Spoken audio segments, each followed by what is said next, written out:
जब घर टूटता है तो सिर्फ ईंटें नहीं गिरती, संस्कार भी गिरते हैं। कभी देखा है एक घर जहां रोज लड़ाई होती है, बच्चे डरते हैं, बूढ़े चुप हो जाते हैं और औरतें सिर्फ दीवारों से बात करती हैं। वहां सिर्फ शोर नहीं होता, वहां धीरे धीरे धर्म मर रहा होता है। आज अर्जुन उसी धर्म की चीख सुन रहा है जो युद्ध से पहले ही हारने लगी है। श्लोक 41 का अर्थ है कि अर्जुन कहता है, हे कृष्ण, जब अधर्म बढ़ता है तो कुल की स्त्रियां दुख में डूब जाती हैं और समाज में अशांति फैलती है। घर की औरतें जब दुखी होती हैं तो पूरा घर धीरे धीरे बीमार हो जाता है।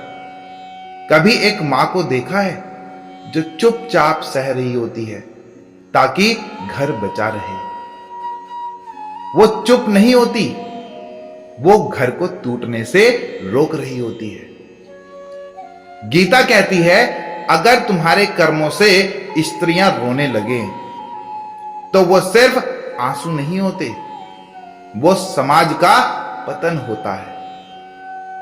अपने मर्दानगी को सही जगह लगाओ, संरक्षण में, नाश में नहीं। श्लोक 42 का अर्थ है कि जब परिवार टूटता है तो उनके पूर्वज भी पिंड जल के बिना अधर में लटक जाते हैं। जब बेटा कहता है कि अब इन बूढ़ों का क्या काम, इनके लिए टाइम नहीं है, तो समझ लो उसने सिर्फ एक बुजुर्ग को नहीं छोड़ा, अपने पूरे वंश को गिरा दिया। गीता कहती है, जो अपने वंश, अपने पुरखों की इज्जत नहीं करता वो कभी उन्नति नहीं करता। जो जड़ें काटता है वो फल नहीं खा सकता। श्लोक 43 का अर्थ है कि जब कुल का नाश होता है तो न केवल परिवार बिखरता है बल्कि पूरे समाज का संतुलन बिगड़ जाता है। आजकल हम देखते हैं बिना मूल्यों के शादी, बिना जिम्मेदारी के बच्चे और बिना प्रेम के घर।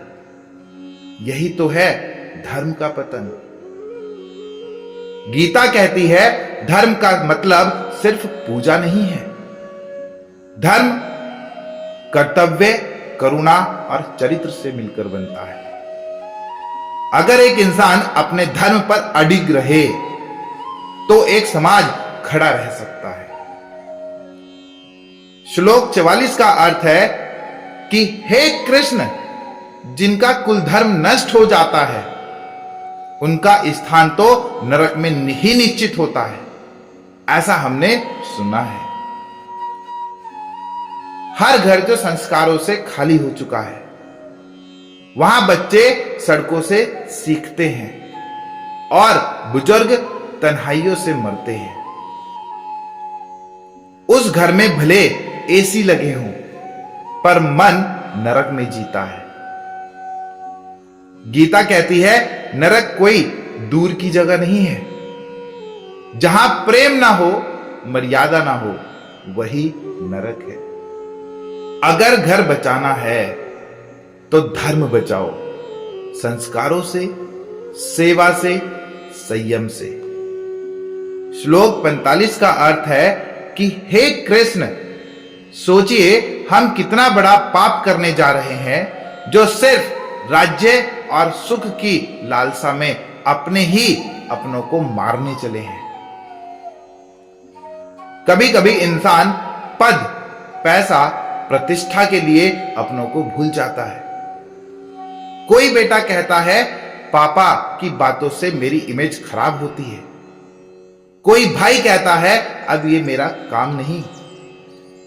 और वहीं से अर्जुन मरने लगता है, हमारे भीतर का।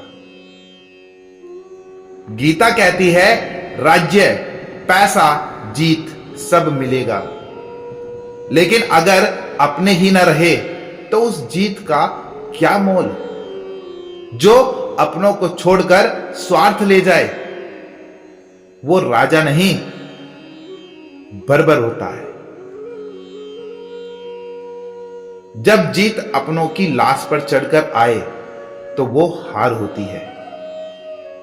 अर्जुन टूटा नहीं है, वो जाग रहा है। वो देख रहा है कि एक जीत अगर उसने अपनों को निगल जाए तो वो कभी विजय नहीं कहलाएगी। गीता यही सिखाती है कि सब कुछ पाना आसान है, पर अपनेपन को बचाकर पाना वही सच्चा धर्म है। क्या आपने भी कभी अपने फायदे के लिए अपने ही लोगों से लड़ाई का मन बना लिया था? तो कमेंट में लिखिए, मैं अर्जुन था पर मुझे कृष्ण की जरूरत थी। धन्यवाद।